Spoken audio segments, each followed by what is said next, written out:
everyone's probably familiar with the main central bank function of changing interest rates, right? So when they change interest rates, the lower interest rates, it allows more people more capacity to borrow and kickstarts the economy.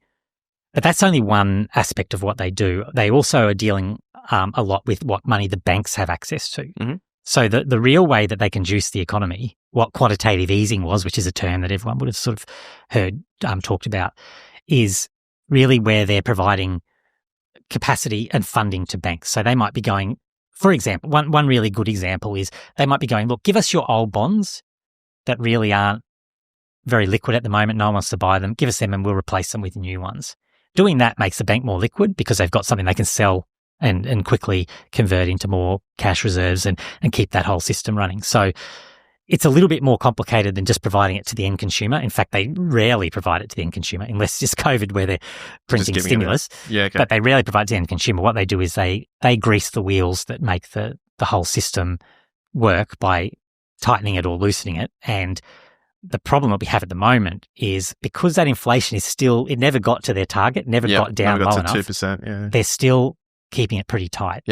So they're not the people who are providing the liquidity. At the moment, it's now shifting, particularly under Donald Trump, it's now shifting to more being led by the Treasury. So actually government spending, creating it.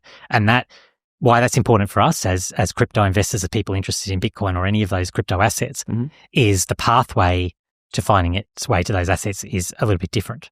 Because we've seen in the past a very direct correlation with when they juice that bank money, it finds its way into assets. Right. When you give it to the real economy, could be a bit of a different playbook. And is that kind of, I guess, something that you're paying attention to right now, just the way that that's sort of interacting? Because it is a new, almost sort of release valve for the market or way of working? It's so what we do every Monday, we have an investment committee meeting as part of the fund, and that is our absolute focus every Monday at the moment. Because if you were to go by that economy start part that we said early cycle, when you look at the liquidity, there's signs that we're very close to the end of that liquidity cycle.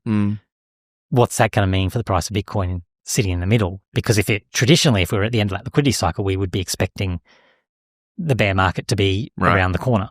I mean, our timeline on that has always been sort of late this year, pushing back into early next year for the liquidity cycle part.